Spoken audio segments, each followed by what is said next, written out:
Hello, everybody, and thank you for tuning in to the Liberty Report.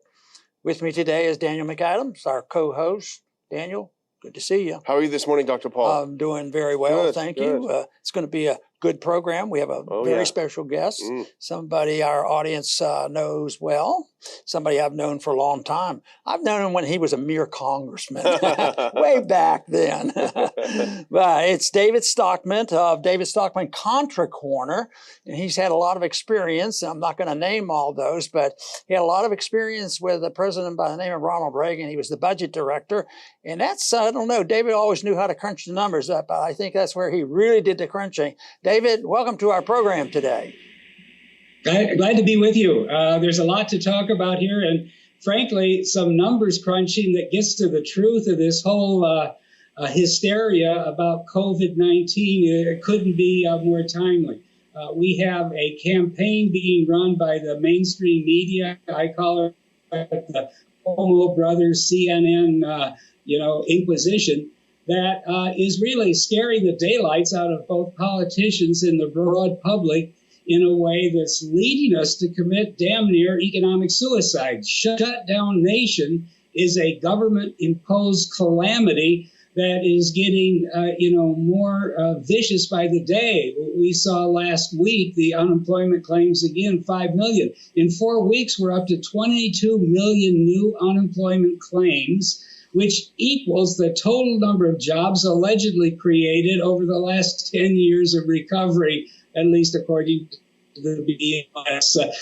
That number for 4 weeks, you just can't emphasize it enough. 22 million people out on the street losing their paycheck is 10 times larger than the worst 4-week period during the Great Recession in that dark winter of 2008 and 2009. That's how far off the deep end we are. And it's predicated on a description or characterization of the COVID-19 that I think is ass backwards, if you'll excuse my French. This is not the Black Plague ripping through the entire population, taking people down, whether they're old, young, in between, healthy or not. This is just the opposite. This is a very bad, contagious flu variant that strikes in a pinpointed way at the elderly, and especially the elderly that have pre-existing life-threatening conditions like heart disease or various other comorbidities, as they call them, diabetes, even cancer, respiratory illnesses, and so forth. And I think it's important before, this continues much longer and they're running this campaign on the media. You can't open it up. You've got to wait. We're going to, be sheltered in until 2022 and all the other nonsense. Well, the economy will be entirely destroyed by then. So we need to face the facts. And I focus in my numbers crunching, Ron, as you call it, on the data from New York State, which they report every day, separate from Governor Cuomo's audition for, his presidential candidacy or whatever he's doing. And if you look at those numbers, it's crystal clear that one size fits all is the wrong remedy. The shutdown or lockdown solution is wrong. And just listen to this. There have been, as of today, 11,500 deaths, unfortunately, with COVID-19. And I say with because, they're characterizing almost any death in a hospital as COVID-related, whether it was caused or not, but accept that number. But if you take the population under 30 in New York, there have been just 56 deaths out of that almost 12,000 number. And the thing that we need to look at to understand our risk and what we should be doing is the rate per 100,000 population, because what that does is standardize it. It makes it, sensible, understandable. The death rate per 100,000 for people in New York State, now this is the epicenter of the whole damn thing, is less than 1. It's less than 1 per 100,000. And on the other hand, if you look at the population over 80 years of age, 80 or over, there have been 3,000 or 3,100 deaths, and the rate is 630 per 100,000. Now, just think about that. Your risk of death, if you're over 80 from exposure or being infected by the corona, is 850 times larger than if you're under 30.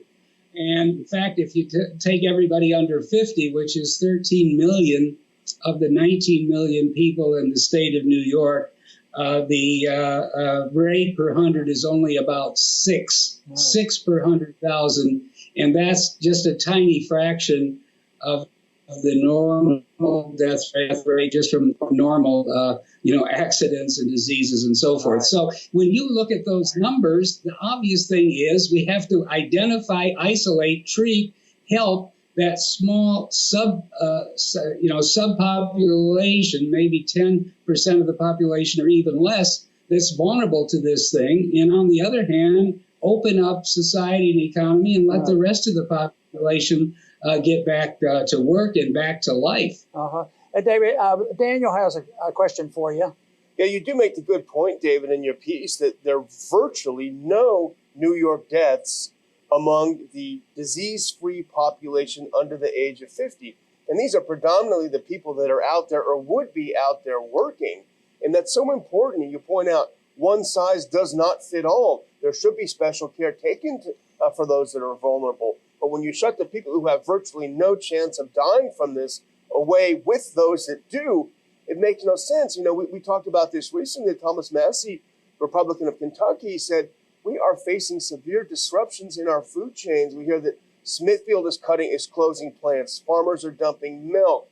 Vegetables are rotting. And we're facing a massive catastrophe because of this monumental power grab by politicians. Yeah, unfortunately, as in so many other cases, Donald Trump has gotten some very bad advice from career government bureaucrats who have tunnel vision. Now, I am not a Dr. Fauci lover. In fact, I think he ought to be, I think Trump ought to do his thing and fire him forthwith.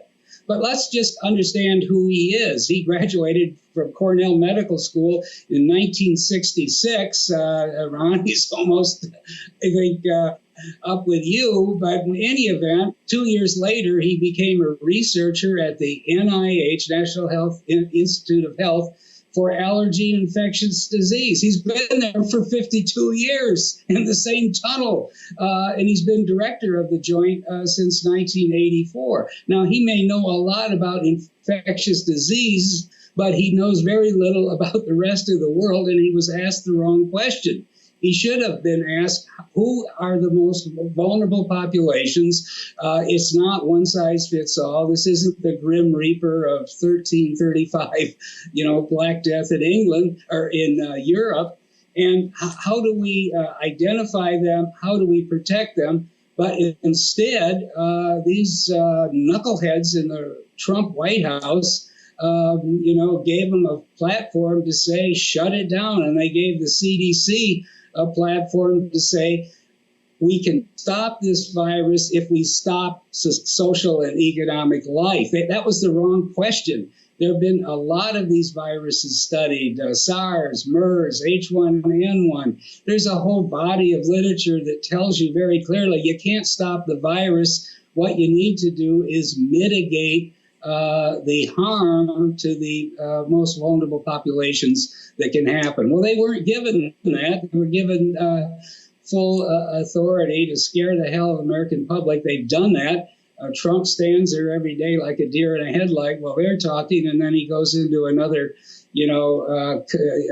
pissing contest, literally, with the rest of the press. And what it's done, unfortunately, is opened up a window for all of the partisan Democratic governors and mayors of the country to go whole hog with lockdown, shut their economies down, demand Washington bail out everybody as a consequence of the shutdown, and blame the whole damn thing on Republicans and Donald Trump.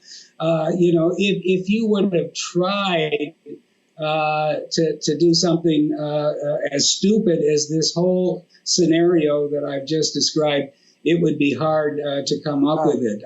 David, I have a question.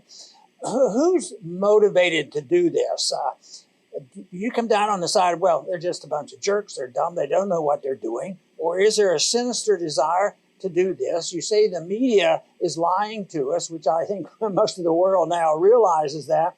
But is it the bureaucrats that lied to the media? Is that part of it? And in your experience with government, did you ever see anybody purposely misinform the public on economic stats, or is that a new modern phenomenon? It may be more modern, and I think it's a great question, Ron, but, there's different motivations of this, syndrome that's underway. The CNN and the other mainstream media are desperate for advertising revenue. Their ratings are terrible. The public doesn't believe them anymore. And Trump is right about that. They're losing their audience. So now if you can run a 24/7 death watch, which is essentially what CNN is. They got that little crawler on the bottom of the screen there that is updated by the hour. I think it's a morbid, kind of thing. But apparently that's how they're selling advertising, and that's what I think their motivation is. Now, the government bureaucrats from CDC or the Institute for Infectious Diseases, I think it's just, the old syndrome that where you stand depends on where you sit. And these people, have a chance to, run the world for a moment, be front and center in the spotlight. And that's fine, but they were asked the wrong question. They shouldn't be making policy. They should be asked, how can we help? How can we protect, isolate, identify the vulnerable? Now, let me just add one thing to this, Ron, which, you and I are great critics of the welfare state. But here's a case where the overwhelming, I showed this the other day, and I think people would find it startling. 20% of all the people who have unfortunately died from the coronavirus, and the numbers shown on that screen on CNN and the rest of them, have been citizens of New York over the age of 80 that had 2, 3, and 4 medical conditions that made them vulnerable.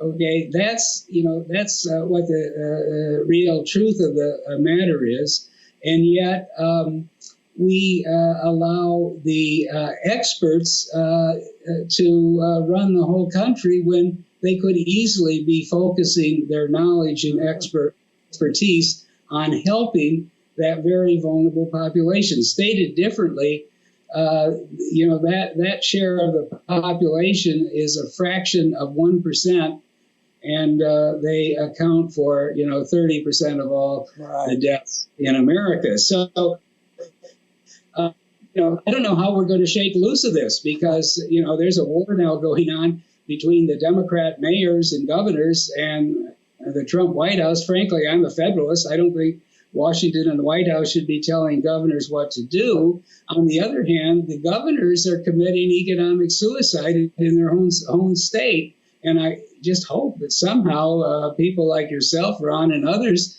can alert the public that we've got to stand up to this. David, there's a saying, the truth will make us free, but I would think that make us free and then maybe we'll hear the truth. So, Daniel? You bring up the issue of political motives, and you can't ignore these. And you say, well, that's a little conspiratorial. They wouldn't do something like this or try to take advantage of something like this for their own political gain. But these are the same people that brought us to the brink of nuclear war with Russia to try to get Donald Trump out of office. So it's kind of easy to believe they do anything at this point, so there must be a component of that. But, in your most recent piece, you put a very interesting graphic. You had a picture of Cuomo doing his daily thing. Then next to you had a graph, and that graph was hospitalizations for New York. and it went up like this, and then it went down and way down and way down to the bottom. Yeah. Well, the whole point of the shutdown was to flatten the curve so the hospitals didn't get overwhelmed. Yeah. Guess what? They're not overwhelmed, so why aren't we back on the streets and in our restaurants? Yes. You're so right about that, and you hate to, put on a tinfoil hat, so to speak, and accuse these Democratic politicians of nefarious purposes, okay? But frankly, the Trump derangement syndrome among Democrat politicians, and frankly, half of the Republican establishment in Washington, has become so severe that even if their lips are talking about public health protection and safety and, so forth, in the back of their mind, it's get Trump, get Trump, get Trump. You shut down the thing he had to brag about. Okay. Are we there? In the back of their mind, that's clearly a factor.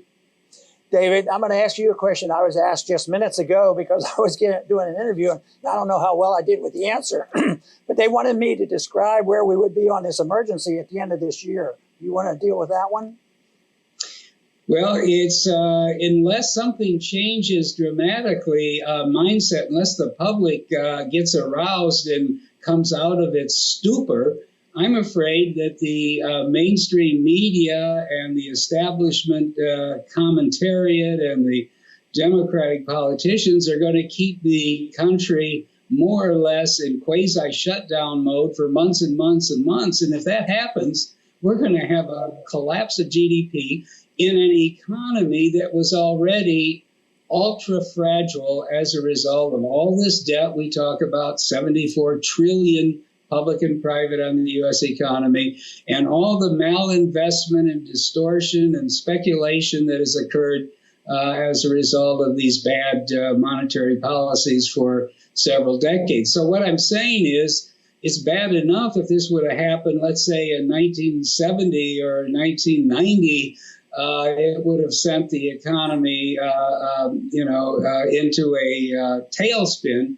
But this economy is total, it's as if I can use a medical term, the immune system of this economy has been totally destroyed by the Fed. It's a hand-to-mouth economy. It's a debt speculation-ridden economy. And when you have this kind of disruption to paychecks and to cash flow, and then we can even get into the government. It's crazy what they're doing. And since we're talking about Iran, I got to get this thing, I got to throw this number out. The current estimate now for the deficit this year, fiscal 2020, is $3.8 trillion. That's 19% of GDP. It's off the charts. No one ever even imagined something that crazy. It's nearly where the deficit was during the dark days of World War II, when the economy was totally mobilized for military production and people didn't have anything to spend their money on anyway, except buy government bonds. Okay, that's where we are. This is really scary stuff, and that means by the end of the year, we're going to have multiple economic, financial, fiscal crises like we've never imagined before. Okay, I'm looking for a tidbit of positiveness going on. Today we talked a little bit about on a program earlier on about some of the resistance that has built. People are finally waking up. Can you give us, do you think that's a little bit of a sign of things opening up and the people are getting sick and tired of it? I think that even if that is the case, I do understand exactly what you said. Nothing changes overnight, and there's a lot of debt and malinvestment to deal with. But we're hoping that the people are waking up to some degree from our viewpoint. Yes, that's a good point. And I certainly, you see signs of it. Yesterday in Michigan, there were protesters outside the state capitol. And of course, last night, CNN had the governor on saying that these people are bioterrorists.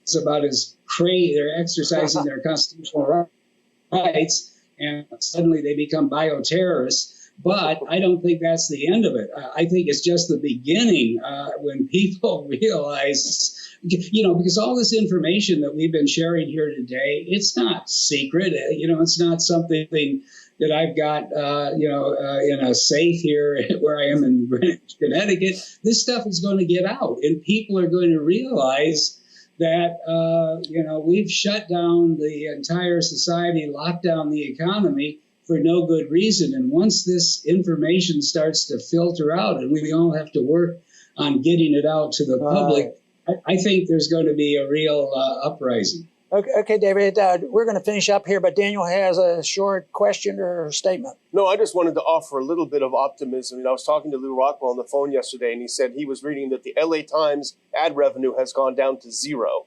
So there might be a silver lining. Hopefully the other papers are having the same experience. Okay, very good. David, I want to thank you again for being with us today. It's been great.